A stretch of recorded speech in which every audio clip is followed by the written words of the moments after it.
Recent developments are saying that there are around 62 ways our education is failing our students.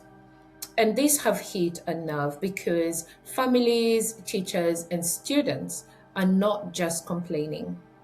They are naming patterns that have been hiding in plain sight. The human cost of people not knowing enough as we go more and more into the 21st century. We can measure that, and there is a tremendous human cost because people are sidelined. We're looking at things like attendance, they are crises and learning gaps. We have staff burnouts, curriculum battles, behavior, exams, and trust in schools and the education system is at an all-time low. The question is no longer whether the system is under pressure, it is whether we are brave enough to admit what is breaking.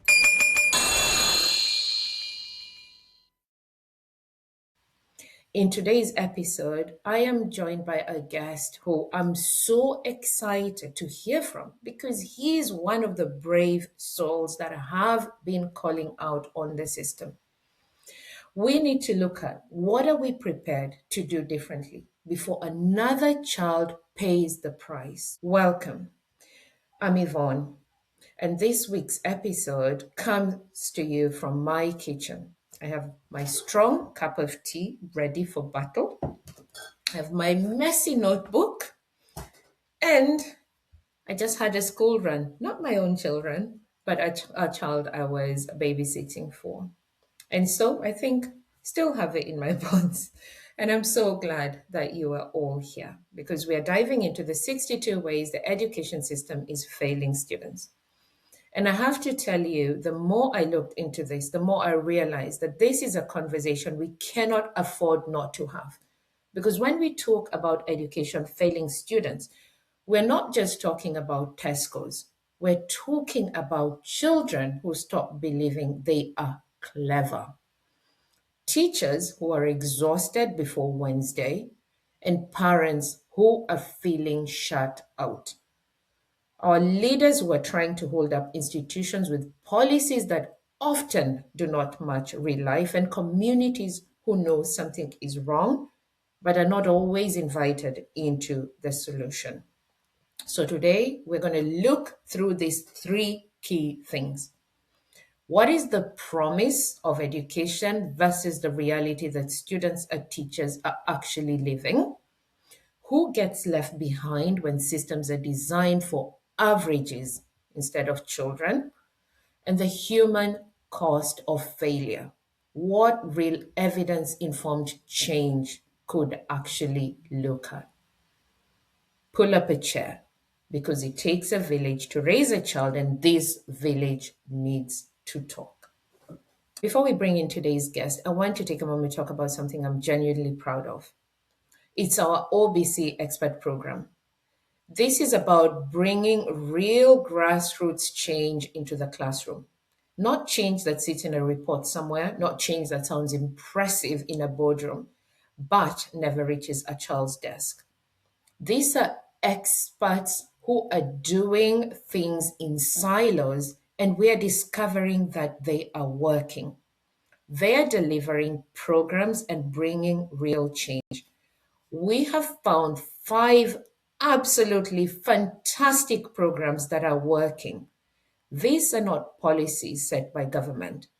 These are school leaders, coaches, consultants who've lived it, not just studied it. And in June and July, we are running 5 pilot workshops, and the themes are powerful. We're looking at leadership, and we're looking at using how to use change to draw in change in education, in staff well-being, and beyond. And there's much, much more. And here's the part that matters deeply to me. These workshops are either free or almost free to schools because they're fully sponsored. That means schools can come, learn, challenge, connect, and take something useful back to their classrooms, to their staff rooms, to their communities without another financial barrier being placed in the way. And this is just the beginning. We already have more than 10 workshops planned for next year. So if you're a school, come to a free workshop or maybe an almost free workshop. If you're an organization, a business, or a foundation, or someone who believes education needs practical support right now, reach out and ask how sponsoring a workshop, or as we call them, micro conferences, work. This is a movement, not a product, and the village is already gathering. So, thank you. Today, I'm honored to be joined by Nuno Crato from Portugal. He's a former Minister of Education, lecturer, and an academic, and one of the most important voices in international conversations about evidence, curriculum standards, and what actually improves student outcomes. Nuno is here because when we talk about many ways education system fails students, we need someone who has seen the system from inside government, inside academia, and through the lens of international comparison. Nuno, welcome to my kitchen. Thank you. Oh, brilliant. And I'm so glad to have you here join us. Nuno, take us a little bit through your journey.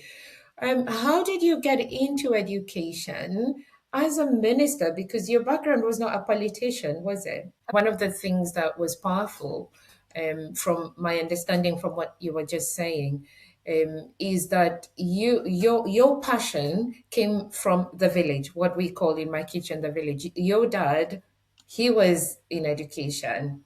You'd already had seen it modeled to you, and one of the powerful things that we have in one of our one big change experts is introducing back into the education system a stronger interaction with fathers. So just explain the real importance of modeling. And so a lot of what you were talking to us has been around modeling. You were saying when you went to France, you were seeing the teacher modeling, kind of a structured Hmm. approach, and so the children were able to learn. And then, the thing that you had seen is the lack of modeling of structure to these children, and therefore something as as powerful as learning the days of the week at a much more advanced age was lacking because it hadn't been modeled, and structure hadn't been modeled. Exactly. And as well, the other thing as well that you yourself had realized that we need to model at home what hard work and learning is. And then when the children go to school, if it's lacking in school, they themselves are coming from home with it modeled at home. So really, really powerful. I want to come back to that when we go into the first segment where we're going to be discussing the promise of Very education good. versus the reality of education. This is really, really powerful. But before we dive into that, Nuno, I just want to understand how does it happen that the president of Portugal approaches Okay. you, when you're Okay. lecturing and says to you, I want you in my Well, government. yeah, let me Is let, that what let we me hear just back up a happens? little bit. So I was describing how I Yeah, got interested in education and through my kids and so yeah, on. But what happens yeah. is that later, when I came back to Portugal in the year 2000, I started really being worried about education, and I started being Mm, very vocal about education. So I was a very mm. vocal person in education. I wrote books. I had not podcasts because we didn't have them at the time, but I was going to TV interviews and so on. And actually, it was not the president of Portugal, because here in this country, it's the prime minister who appoints the ministers. So the president is more, it's not like the Queen of England, but it's a little bit remote figure. It's someone who only intervenes when the situation becomes very, very serious. So anyway, so the prime minister invited me. I was working at university, and he listened to one or two of my speeches or my discussions. Once I was in a round table with him, and at the end he told me, "I agree with everything you said." I was very elated, of course. Wow, the prime minister is saying that he agrees with me, and hopeful. That's a good start, isn't Yeah, it? yeah, that doesn't happen very often. And what happened next is that when he was forming a new cabinet, he called me out of the blue. I had no idea, so it was really a very strange thing for to me. And he asked me, "Do you want? I would." like you to join the government. And I told him, okay, Mr. Prime Minister, And is it okay if I please, ask you please. this? Did you just almost say no to the prime minister and go like, I have to talk to my That's what I wife? said. That's exactly what I said.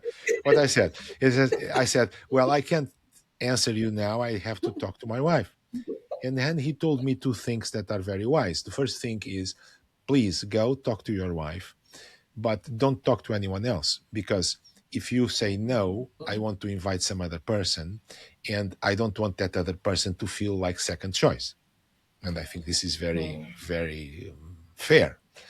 And the first thing, and yeah. second thing, he says, talk to your wife, take your time to think. I'll call you tonight. That was it.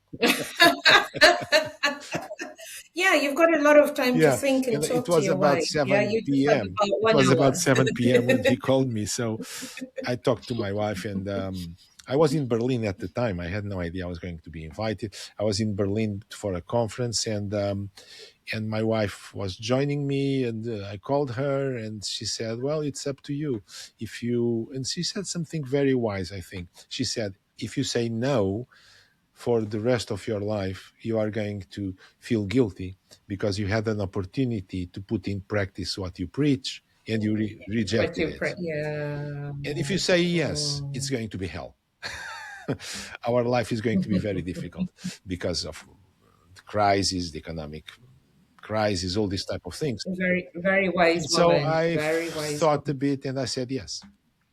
And that was it. And then I went to the government. I thought it was one thing, and it was only partially what I thought. So I thought, I'm going to the ministry. I'm going to rebuild the curriculum. I'm going to Mm, make a few changes so that kids learn more, faster, and better. And in yeah. reality, this was Before you go there, I have to ask this one. Was there a chance you could have said no? yes, yes. I could have said, yeah. Really? Why? Well, because it's a tough job, and and Mm. But how did you know? You haven't been minister before. I've not been a minister before. I don't belong to any Hmm. party, so I'm an independent person, and I Yeah. really don't have political ambitions, and so it was really Mm. out of this idea. I'm recommending a couple of things to be done, and now I have the Mm. opportunity of putting it in practice. Well, let's Yeah. try. Let's give it a try. It's going to be difficult, but let's Yeah. give it a try. So this was exactly it. But there's a lot of lessons just in that, isn't Yeah, it? I'd say Because so. it's Yeah. always easy for us to say things, but when it comes to the reality, very few people would do what you do, which is actually step in there and and be that change of something so Oh, different. Not and that saying that happened with some everybody will be people. asked to be That minister, happened but with some people I yeah, know, because I know yeah. someone who was invited to become minister of another area, and he said Mm, no. And he was very vocal in another area. Suppose it's agriculture. I don't want to say who he was, but suppose it was agriculture. Suppose mm, someone was on TV every day talking about how agriculture should be changed and so on. Then he was invited to Minister of Agriculture, and he said no. He never had the verb again to appear on TV. So he shut up because he mm, realized he was in a difficult position. I'm saying all these things now. yeah, I have the opportunity to put them in practice, to do it. and I'm telling no. So that was the point. The real gap between what we think we know and the Yeah, reality, yeah. how big do you say they It's a are? big gap. What? It's a big gap. And in my case, what Mm, happened is that I had all these ideas of getting a better education for kids, how to do it, reformulating curriculum, reformulating exams, and so on. More than half of my time was dedicated to other things, which was the mm, management and the lack of funds and how to solve the thing, the problems without funds and so on. So we were in a very difficult mm, situation in Portugal. We were bankrupted. It was the times of the Troika. I don't know if you remember. We had a bailout from the an yeah, international yeah. bailout. It's a similar time where we had all the problems in Yeah, Europe, yeah, isn't it's it? We similar had the to what problems in happened Greece as well. in Greece, and almost happened. It happened Mm, in Ireland. It almost happened in Spain. So they were yeah, yeah. those were difficult times. What means that most of my time was not dedicated to thinking about education, but thinking how Mm. to save funding in education and how how to In deal with education, so these that problems. the reality But is so different. So if we jump please, then and begin with the gap between what education promises, I think that's a really beautiful way for us to look into this. There's a real gap between what education promises and what many children actually experience. And it's interesting that you experienced that as yeah, minister, you know, on a much more global within the whole education experience where you are coming, you've got the heart, yeah. So you're coming because it's something you truly believe in, and when you step into those shoes, it's really really different. So if we were to look at how education is normally presented. So let me give you the example of my son. My son, he's 16, he's going to be 17 in 11 days. He worked really, really hard in high school, and then he managed to get into a grammar school. Grammar schools are really difficult to get into the UK. And the promise, when we went in, to look at the school, we went and looked at different schools, and he chose this school on the promise of what this school presented. But the reality is really, really mm, different. So for a lot of children, there's this promise, when a lot of parents are taking their kids into school, they have this ideal, isn't it? mhm.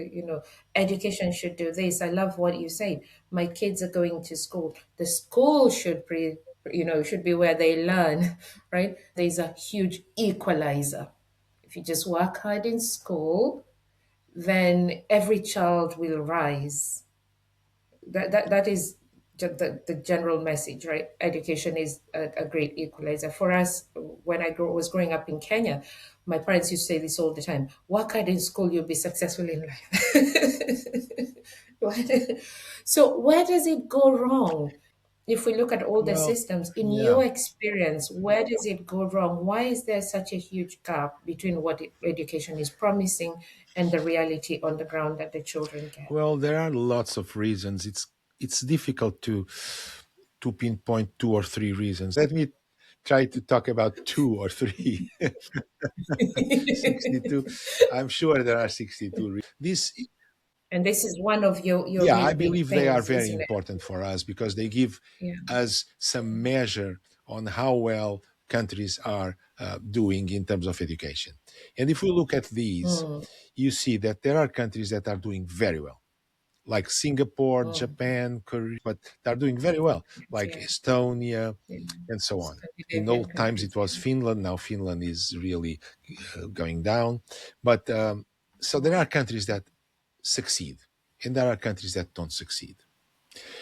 And Mm, if you look, for instance, if you compare South America, I love South America, but if you compare South America mm, with Singapore and Japan and mm, so on, which are regions that mm, I don't have many relations with them, I don't know them well, but I know well South mm, America. But you look at South America and Singapore, Japan, and so on, at the end of World War II, mm, and what happened? They were in a similar situation.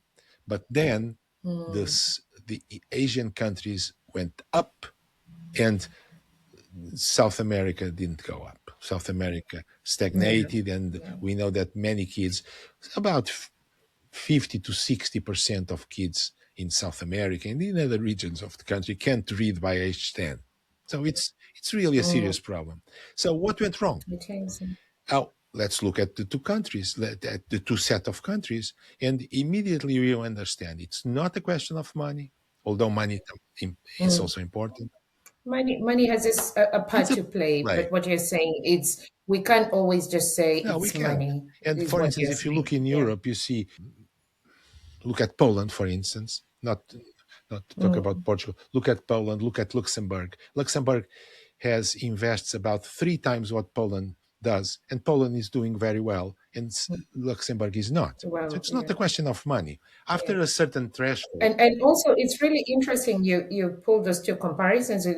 Luxembourg is quite a relatively well-off yeah, country, small yeah, population, and the standards of living are quite high, and Poland is a larger population, not as high standard of yeah. living.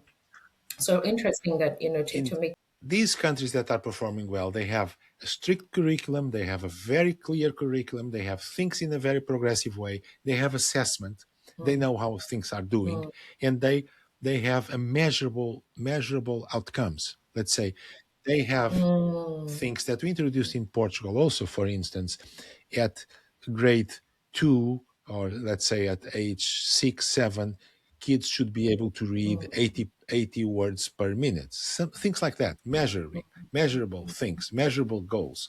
And then they apply and they really are on top of it.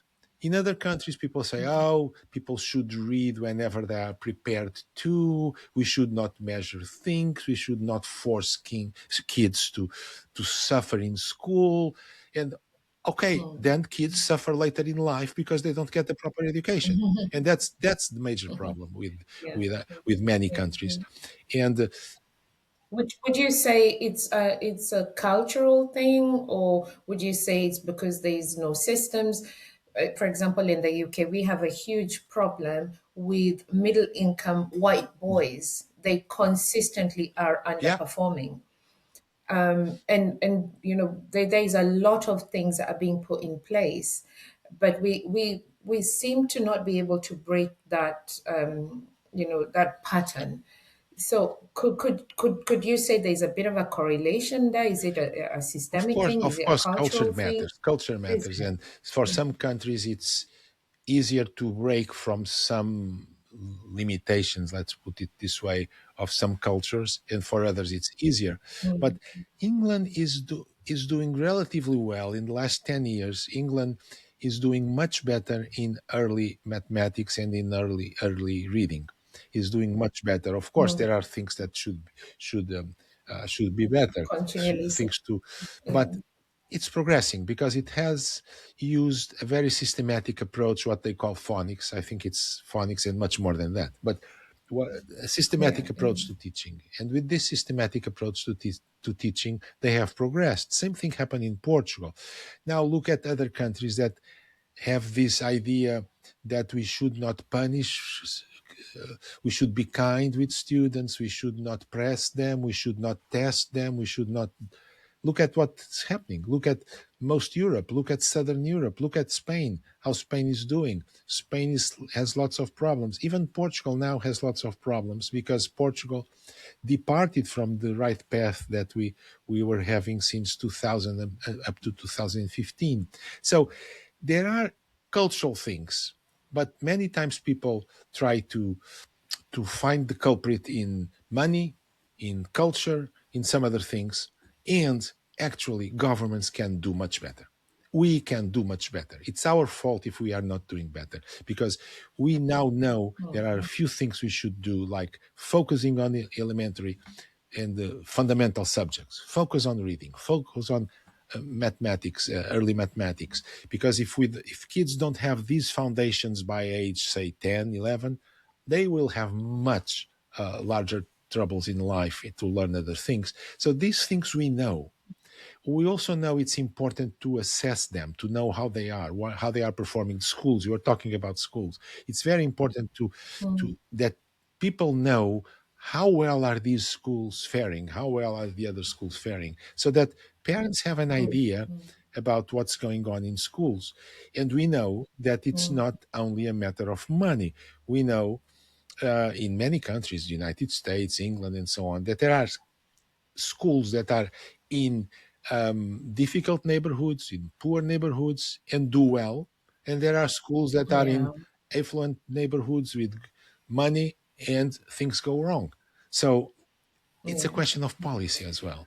And we, as It's a question of policy. So Well, I mean, one of the things that you've argued really strongly for is having a knowledge rich curriculum, clear Yeah, standards, evidence yeah, informed reform.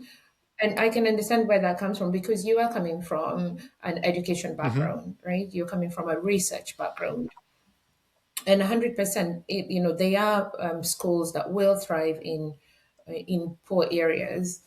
But there has been a correlation between wealth oh and yeah, success in oh yeah, education. yeah, So we can't really say, it's not money. There are pockets of schools that do thrive in difficult areas, but generally most parents will not live in a difficult area if they can choose yeah, not to, because parents are busy, right? They need the school to play a huge part more and more. So how can we make that gap narrow? There's things like AI now, and kids don't play outside as much, so their brains don't get to be yeah, yeah, curious. And yeah. um, You are raising yeah, good points. Let me clarify one thing. When I say it's not a question of money only, I'm talking about yeah, money that yeah, states put in schools. Because the mm, answer that from many sectors in life, teachers unions, governments, and so on, when they say there is a problem with education, oh, I'll put more money there, and that's not solution. I'll have a better curriculum, I'd have better assessment, I'll have better teachers, I'd have vigilance of what's happening, and so on. So when I talk about mm, money, I'm mm. So what I'm hearing you saying, is put the money, but only when you have put the thing in a very robust in a way that robust the way. money will be used. It's not putting money that Yeah, matters. It's put where you money put the money first and how seriously you are about and how. applying well the money you put there. So I'd say that's first thing. Now you are raising a second point, which is a very important point, and really I think it's a major point. Is that kids from rich neighborhoods and from rich parents and from sometimes not only rich, it's more like concerned with education, educated families and so on, because some rich families are Yeah, don't pay attention to education. But you are saying there is an inequality here, that if you come to school from a good background, you progress much faster than if you come to school from a poor background. I completely agree with it. There are only two ways of solving the problem. One way is to forbid everybody to progress, and then we will all be bad. And so we are equal, all mhm. equally bad. Pull up the We are standards equally bad. across the And that's, I board, don't right? think that's the Yeah, yeah. solution. I think the solution is to provide, it's to be rigorous, to be demanding to everybody, Mm, not saying, oh, you come mm. from a poor background, poor you, I'm not going to teach you because you have Yeah, difficulties. No, sorry. you come from a poor Yeah. background, you need special help, you need more attention, because you have to raise to the level the other kids are attaining now. And I think that's Yeah, the yeah. point of view that people should defend. And many society and schools can do a lot, and they do a lot if they are more demanding, if they give special support to Mm, students with more difficulties. If they are less demanding, if they just say, oh, let's play, let's do learning by discovery, let's forget about curriculum, let's, oh, then the situation doesn't progress and inequalities are not reduced. And if you look at data yeah, worldwide, you see that countries that have a more rigorous curriculum are countries that are able to eliminate better the inequalities, in the sense that they are able to make students from poor backgrounds progress up to the level they should be in. yeah, yeah. So it's about About standards, having standards. It's about standards. standard. So this week's conversation is framed around 62 ways education can fail students, from curriculum gaps to discipline to assessment, teacher workload, and political short-termism. This is really important. One of the things, if you've introduced something into government, the next government can easily come and they decide, oh, we want to shine in whatever way, and the thing that's working is actually pushed aside, and that becomes bad for Yeah. society.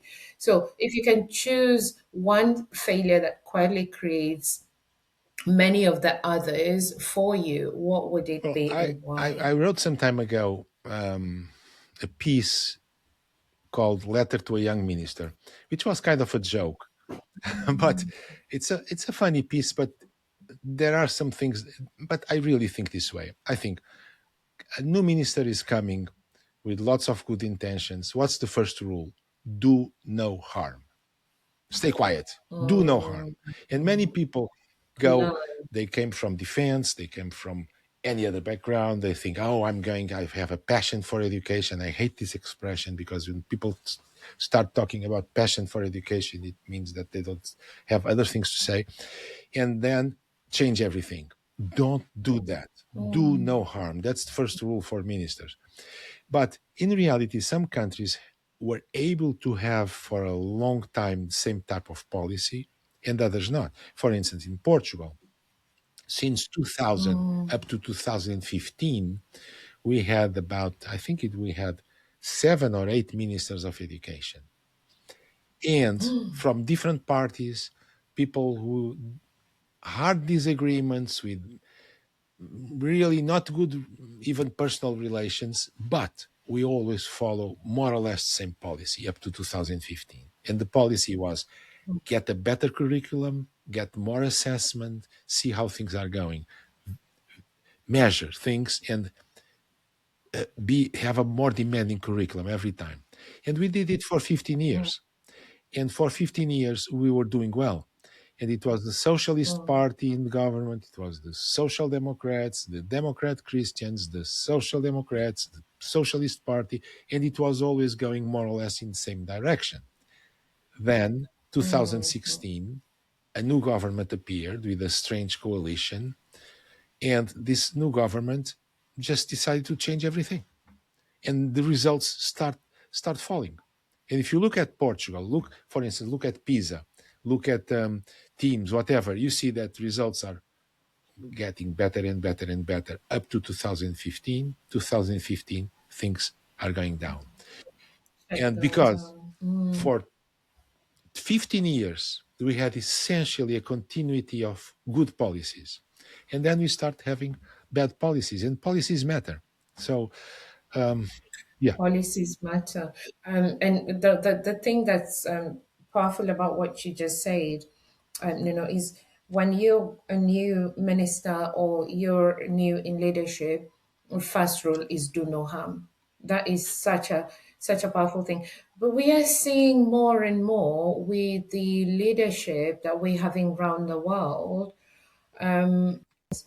but there's almost a messaging of individuality and just doing what you want to do for you rather than doing things for the good of others. And it's a really dangerous precedence that we're seeing in leadership. So I think something you've said there is so important. In African tradition, we normally say when the elephants are fighting, the grass will Hmm. suffer. Leadership is so important. There's a young person I was speaking to the other day, and I said, "Who are you going to vote for?" And they said, "I don't want to vote. I'm not interested in voting. Politics has nothing to do with me." But what you're saying is leadership. When you're stepping into a leadership position, the first rule of every leader, I think this should be implemented everywhere: do no Do no harm. harm. Yeah, And most importantly, be held accountable if you do. I think if we start doing that, people are going to really think about yeah, and also be held accountable if you vote people that are going to do harm. exactly, exactly. So Yeah, really, really yeah, important. So if we just take a quick pause here and we just say something that we've learned from this is a school system can sound fair on paper and still be deeply unfair in the life of a child. I think that's a absolutely, big message that absolutely. has come from this. Before we go into the next segment, which you've introduced for us, Nuno, in that conversation, who gets left behind? A really powerful place you've brought us to. Do no harm. Now, what happens when we have people go in and, like you said, new government, new coalition, or in schools, new leadership?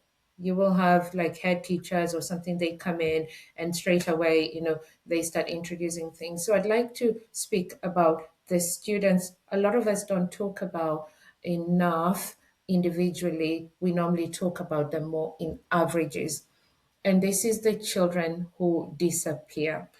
The children who are present in data, but when we're making decisions, they're absent in the decision making process. So, when the education system lowers standards in the name of compassion, I like something you said Yeah. before. This child has come from a difficult background. Let's go easy on them instead of holding them up to a higher standard. Some people argue that disadvantaged students suffer most because they're denied access to powerful knowledge. Exactly. From your perspective, who gets left behind when schools confuse easier pathway with a fairer You talked about pathway? powerful knowledge. Michael Young, who is a professor in London, he coined this idea about powerful knowledge because he's a labor member. He's a labor, and so Mm, he's mm, I think he's very leftist, which is also interesting because sometimes we associated left with this relaxed ways of learning, and he says mm, powerful learning means that there are things that are more important than others, and kids have the mm, right to access to powerful learning. So they have the right to learn Shakespeare, for instance. They have this right. And don't mhm. think that because they are poor, they just read short news or short novels or short pieces Yeah, like and TikTok and easy stuff. yeah, So powerful knowledge. yeah. Now you talked also Mm, about the lack of sense of community, lack of sense of mm. belonging The village is disappearing. disappearing. I Mm, think the school is mm, also guilty of that because we are mm, overdoing what is called differentiation. We are overdoing and we are saying mhm, every child is a child. Well, yeah, of course, every child is a child. Um, we mm. have here two people, we are different, but we are conversating. We are having a conversation Yeah, because correct. because we are sharing some ideas and this thing or Yeah. sharing some concerns, and this idea for the school is getting lost because people say, oh, we have special education, we have this group that has this idea, this group that comes from that background, this group that has these values, and so Mm. suddenly we don't We've taken it have a too shared culture. far. I'm talking about Shakespeare. Mm, Of course, Shakespeare is universal.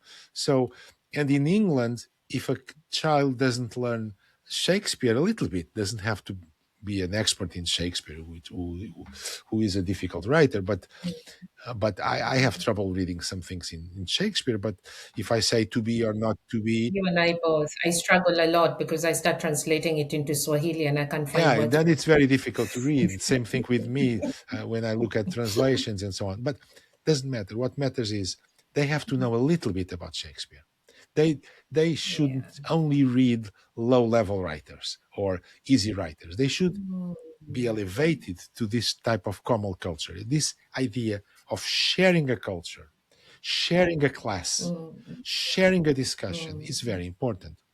And nowadays we are going into the opposite direction. So we have student teachers arrive at class and gives sometimes this exercise to this group, that other exercise to that group, which is okay mm, sometimes, but all the times is not good.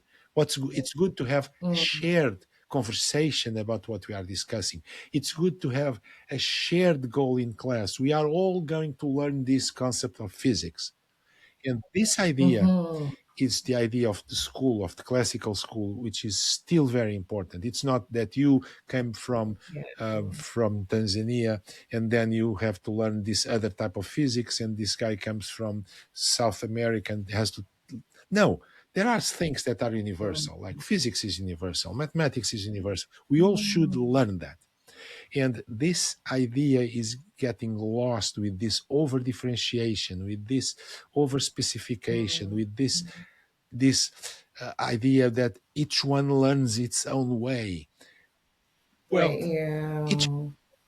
So what I'm hearing here is we almost we're creating that comfort for the students yeah. almost, right? You're on this level. I remember when I was teaching, I used to teach year 10 and 11 and then year 12 and 13, the Hmm. exam years.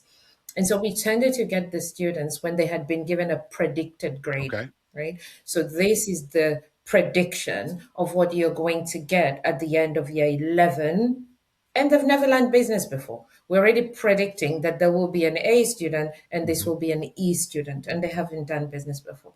And now, as a head of department, as I was, or as a teacher, you have to now make sure that the grades are not too far from the Yeah, prediction. So, you start siloing them. And when we come to look at their grades at the end, we will have a huge difference, yeah, within their predicted and their grade. And therefore, we start putting things in place, like you said. So rather than them doing the triple sciences, they then now go and they do a different, type of yeah. science where it's a bit watered down. Think this is something that you've expressed a concern is AI. We will start training the AI, and it's going to now be the perfect one for telling them that they are this, because that's where they've started from. So what do we do in many countries? If families are a bit worried about the children are going to be losing on their learning or their attendance and their behavior, and schools now have all these things, you have to make sure that you show the progress. That was the word I was looking for, progress 8. Yeah, so you need to show the progress that the students have made. And now we introduce AI to make sure, and AI will normally, the information we put in it, um, it will give us the result based on that. How do we prevent this from creating a bigger gap from, and these children being even more further behind? How do we create a shared culture with AI? Well, there are many good questions here. The first thing I have to confess, I don't know well the British system of grading, so I can't really discuss this thing with you. I can only say a couple of generic things, and my generic approach is that it's better to have a non-perfect assessment tool than not having assessment. Mm, We need to have yeah. assessment, and then there are things that can be perfected within there. And so, and the way to avoid putting kids into silos, as you are saying, is to give Mm, special help to those that need to progress more. It's more important. Let's put things in 100% scale. A student who is at 40% and progresses to mm, 50% is a is a much more successful effort than a kid who is at 80% and progresses to 95%. So measure the difference, mm, measure how they progress. And so put more effort, put more resources for the kids that have special needs. But that doesn't mean that we are teaching all differently. It means that we bring them in class, mhm, and then those that have some need, maybe outside of the class, maybe with special work, maybe with special tutors that school can provide or should be able to provide, they should have special help. That's my generic take about these problems. But really, assessment is like it's like killing the messenger. No, we should not kill the yeah, messenger. We should use the messenger in a smart way. to inform. But if we lose the Mm, messenger, then we only know the real state of the country every 3 years when PISA gets around. And PISA is too vast, too global to really understand what's going at each school. mm. Can I ask you to just, for the Please. listeners who are going to be listening now and listening later when we post this on YouTube, can you help us understand what PISA is about Sure, and why PISA is really sure, important as an sure. assessment tool? PISA and other international large-scale assessment tools are are Mm, inquiries that are international. So there is an mm, organization. In the case of PISA, it's OECD. There is an organization that gathers data from different countries, from OECD members and non-members, that agree mm, to do this international assessment. So England agreed, Portugal agreed, many countries agreed to join this effort to have this international assessment. Then what they do mm, is that they have experts from every country and from everywhere, and they try to construct a test that is very generic. So it's not curriculum driven. It's not exactly, doesn't follow the curriculum. It follows what 15-year-olds should know. And mm, this is directed to 15-year-olds.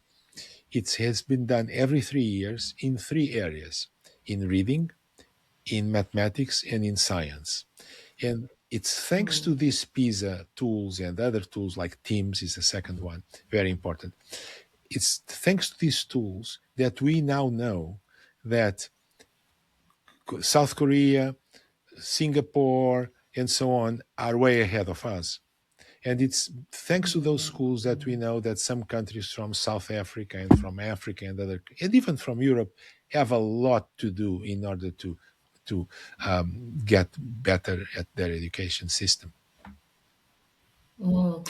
Help us understand what some of the areas of assessment are that PISA will with normally PISA. look at. Because if we look at all these different Yeah, countries globally, they're so they are. different. What are some of the common threads that we can then see? Because one of the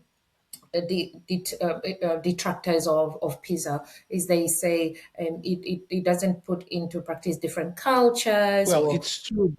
but they don't not always say what they should do That goes instead. for common stuff. For instance, you should Mm, know how to look at a rectangle, a triangle, a right triangle, and know that how to compute the height of the triangle, knowing the bases and knowing the angles and this type of things.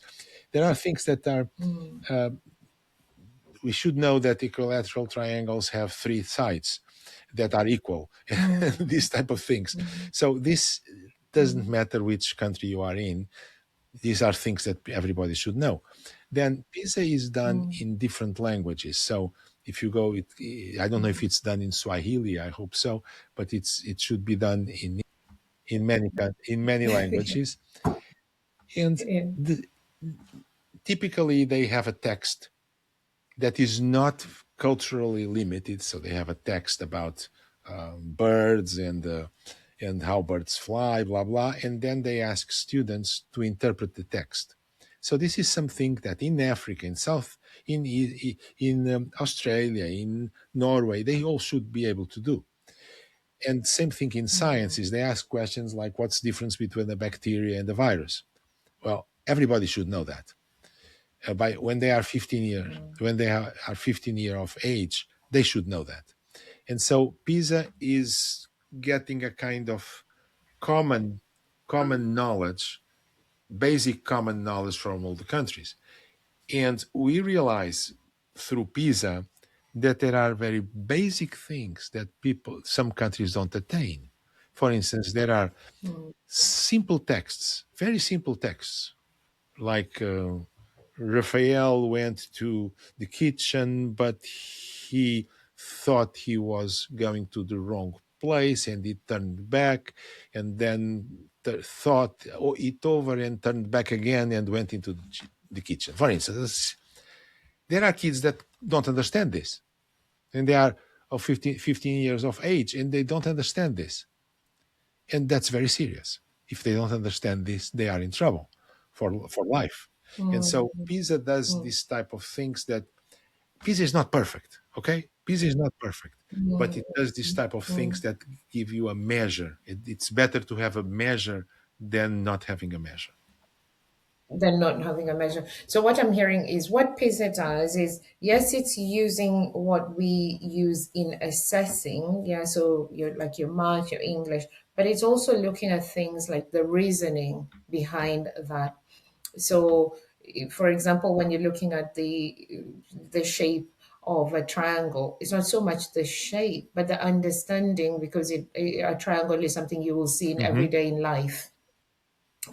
If you're looking at sentence Hmm. structure, it's not just the sentence itself and the fact that you're reading Yeah, a text. It's actually the yeah, reasoning yeah. that is going behind that.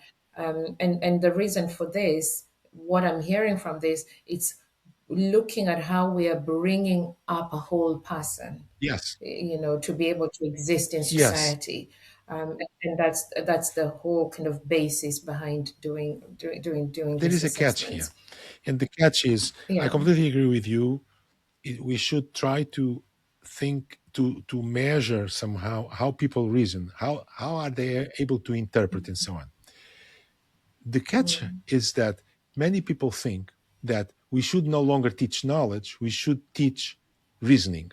But we cannot teach reasoning without knowledge. Teach reasoning without If a knowledge, student exactly. doesn't know what a kitchen is, Raphael hesitated. If kids don't know what the word Mm, hesitated means, they can't understand the sentence. So mm, there is, and this is a major point that many people don't take it right, I believe. I'm sorry, I don't want to sound aggressive, but what happens is that if you don't have the knowledge, you cannot have the skill. If you don't have the knowledge, you no, cannot you can. reason. And so, Yeah, yeah, yeah. If you don't have the knowledge, you cannot reason. Is we had to teach knowledge first, and a lot of kids don't like having the knowledge. They just want to go into explaining. But you can't interpret something if you don't understand the knowledge. absolutely, You can't say, absolutely, "Oh, this is," I'm writing without saying what a yes, pen is, right? You've got to start by absolutely, saying, "This is a pen. This is how it looks like. This is why it's not a pencil," and then you're going to, "Now I'm writing." So yeah, no, I agree with you. If we go into what parents and teachers are saying about this, and this is a really good discussion point. And as So parents and teachers often feel that reforms are done to them and not with them. So it will be really interesting, speak to you because you have been in the center of huge reforms when you entered into government. So based off of your experience of leading educational change, how can governments and school systems bring families, teachers, and communities into reform, especially without allowing them to be the loudest voice to drown out the evidence? A lot of governments are like, "Oh my, we if we take this to the parents, we'll never get out of yeah, this." yeah, yeah. We're going to go No, into I think circles. So how do you marry the yes, exactly two? how we married the two, because we should not Yeah, forget that the government has been elected not by parents but by everybody, and so everybody. Yes, a yeah, yeah. government is Though parents are like 80% they of are the they electorate. are, but a government is responsible to people in general, not only to parents. So, Mm, mhm, yeah. The government is not there just for the parent. This is really important because the government should be long exactly, termist. It's about the citizens that you're bringing exactly, up. It's about the country that you went in. Long after you're there, you're exactly, gone. and about the So it's kids. really And the important. kids Yes. don't. The kids Yeah. usually don't have a Yeah. voice, and they can't have because they are studying, so they don't know Mm, things enough yeah. to have a voice. But teachers have a voice, parents have a voice, kids don't have a voice, and kids' interests Mm, are the most future interests are the most important thing to consider. So we should think mm, and think this way. We are going to try to do the best for the kids to for the kids' mm, future. So educate them the better way we can. Now, of course, we should hear. We live in democratic society, so we should hear parents. We should hear kids. We should hear teachers. We should hear people, but with a grain of salt, saying, "Okay, we are going to hear them, and we are going to see what they have to say, because of course they have important things to say, and we should consider those." Then, second stage is to talk fairly and clearly and frankly to everybody, saying, "We are doing this because this, because this, because that." And many times politicians don't like to do it. They just go and say, "Oh, this is going to be the best for the country, and we are attending to all needs and blah blah," where they should say, "Look, my goal is and what- kids education, and for kids education this is what we should do, and that's why I'm having this policy." And But the other side of that, the flip of side of this, is that now it's almost like it's the kids only. no, but So you are perfectly right. I understand your point. It's the kids only, but the kids future, and they don't know what's better for their mm, future. That's why they are in school. They are in school because they mm, don't know what they need to know. a lot of parents we're speaking to are saying the schools. the schools are not listening to them, especially in the high schools. The schools are not recognizing. There's like, oh yeah, but we're here to teach the kids. But the parents are with the kids at home. How do we marry the two? Because the children most harmed by low expectations are often the children least able to I escape them. think there will always be some tension here, some tension, but I think we Mm, should mm, prioritize kids' future. I mean, we listen to yeah, parents, we should yeah. listen to parents, we listen to school principals, we listen to teachers, we listen to kids, we listen to everybody. But we should have a policy that says the most important thing is that kids learn, that kids are able to choose their own future, to be powerful in society. And if kids don't know math enough, they don't have a choice. They can't become engineers. If kids don't know English Mm, well, English or whatever country, whatever language, but if they don't know English well, mm, they will mm, never be politicians. They will never be writers. They will never be active in society. They will never be able to express themselves correctly. So we should take this into consideration above all. And then, of course, listen to mm, parents, listen to kids, listen to everybody.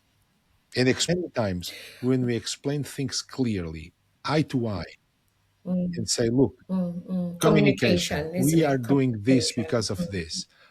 Then people listen Mm, mm. and people trust you. That's my, not always, but that's my Bring experience. Yeah. everybody in.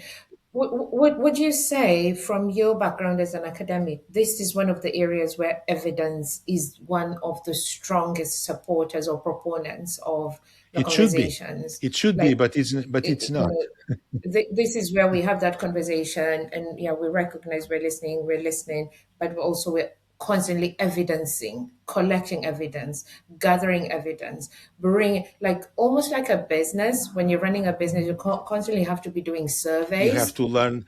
Could this Yeah. be one of those If you, areas where it's super important that the school has things in place where they're consistently surveying yeah, everybody to make sure that evidence is being used to inform whatever it is that they and to put in use place? evidence is important to know the evidence. So it's important to have assessment of students. It's important to Mm, listen to what's going on in the world, to have measures. And but mm. unfortunately, many people don't use evidence. It's kind now it's a buzzword, but it's still not It used. is, yeah, Still not yeah, used as it should. yeah, yeah. Yeah, maybe this is something that as schools, this is a message that we could leave a lot of schools with. Have they got something in their policies where they're consistently collecting surveys Yes, and they should communicating collect data with about their parents? yes, they should Thank you. collect data With about their parents. kids. They should know how Yeah, kids are performing. They should have yeah, assessment, exams, work groups, many things that project, yeah, yeah. many Bring things to everybody know in, make how everyone kids part of are the community. progressing because that's the most important thing. Yeah, It's kids progress. yeah, yeah. A lot of the schools have Yeah. closed because the kids have been starting fires in the schools. They feel they're not listened to. And unfortunately, it's got out of hand. When we were growing up, we were less vocal. If something's wrong, you kind of just go with it. But the kids these days, they want change. They're a lot more vocal. They're more Yeah. proactive. they, and so one of the things that is being talked about a lot is this need to involve people in what is going on, find ways where there is a student voice, where there is a way in which you're collecting the temperature of what is going on before things get out of hand. And and one of the things I'd like to ask you, when it comes to assessing, do we also need to introduce a way of emotional assessment as well as academic assessment? Is this something, what is your experience with this? I don't. Emotional assessment is something that people can do face to face. It's not going to. I'm not going to penalize students because they are emotionally unstable or whatever. I try to work out with them how things go. It's a Bring you it's a back for different that one. story. Yeah. I've just thrown that one in there. That I would just like to pause here because one of the things that's really close to my heart is the village, and I'm quite enjoying this conversation because Nuno, I sense that this is also very close to your heart. You started by talking about your father who was a high school teacher, and then your son, you getting involved because you could see that it wasn't just the school, there was a need for the home to also play a larger part. So the village, something that's really close to my heart as well as our heart here in Lockrise. And so this is a bit of a sponsored message for this episode. And it's actually about our upcoming series launch called Call Me Auntie. Picture this: we are under a proverbial tree. And under this tree, we have two elders, we have a parent and a child, or we just have members of the community. And one community member who really wants change, and that is the show. We're talking about the village and how the village is talking. We want it to be raw. We want it to be intergenerational. We want it to be village conversation. The conversations that do not happen enough finally happening. And Call Me Auntie is coming very, very soon. It's not live yet, but I want you to feel the anticipation because this is going to be warm, honest, sometimes funny, sometimes deeply human. I can't promise that there won't be any tears because this is the kind of conversation where somebody's auntie says the thing everybody was avoiding, where a child finally gets the chance to say the truth and adults forget that sometimes we have to ask them. I love the fact that during this episode, Nuno has continually saying it's about the child and the child's future in school. And what we are now saying is, as a community, as a village, let's come together under a tree and let's talk. This is not about a slogan. This is a responsibility. So, right now, I'd like to encourage everybody who is listening, subscribe so you're first to know when we start filming. Tell me when Auntie is coming. Tell your elders, tell your auntie to show up. Share this with anyone who's ever shown up for a child without being asked. I feel like I'm already sitting under that tree right now as I speak with Nuno. I cannot wait for you to join me there under our tree. Okay, so thank you. Let's move into our final segment, which is the human cost and what needs to change. We've talked about systems, standards, evidence, reform, but now I want to bring us back to the child, the teacher, the family, the human cost of getting education wrong. Nuno, when a system fails a student, the cost may not show up immediately in a spreadsheet. It can show up years later as lost confidence, limited choices, or a belief that school was never meant for them. In fact, today in my high school WhatsApp group, there's somebody who said, I hated boarding Mm. school. And somebody asked them why. I just hated the food, I hated the rules, I hated the prefects. And I, prefects. But how should leaders measure the human cost of education failure beyond just exam Oh, results alone? human cost is tremendous. It's enormous, and we can measure very well nowadays because we have instruments for that. The human cost of ignorance. That means the human cost of people Mm, not knowing enough as we go more and more into the 21st century. We can measure that, and there is a tremendous human cost because people are sidelined, because people don't have good jobs or don't have access to good jobs. mm, People don't participate in society, so it's a tremendous thing. And so we all should be like this idea about take a village, taking up our responsibility. It's our responsibility of everybody. So when the parent goes to school to complain, I hope the parent goes there to complain the child is not learning enough. And that's very rare. mm. That's very rare. It's very most commonly parents go and complain about different things. which also understandable because sometimes they don't know what is needed for their kids to know. That's why measures and transparency are so important. Bringing the parents into the conversation, bringing the parents into the students' line. Primary schools seem to do it a lot better Oh yeah. than high schools. You know, there's so many opportunities to go into school as the children are younger, but for some reason this gets lost. I remember when I first started teaching in high school, this was one of my first concerns. I said I didn't understand what my kids were learning because the school just didn't bring us back anymore. Um, Now, one of the things that you've mentioned is really powerful. The cost of not learning, the cost of not learning properly is ignorance. I want to talk a little bit about some of the elements of ignorance that we're seeing being transferred to us from the decisions that we are making ultimately, from the leadership choices, for example, that we are making. The last two days, we've had battles in Hmm. Belfast where fires are being Yeah. started, because people are being led. People are putting things online and people are not critically questioning things. They're just saying, we need to do this. These people are bad. But, education is more than just maths and English, it's ability to think To critically communicate and to think critically, and again, you have to communicate. have knowledge.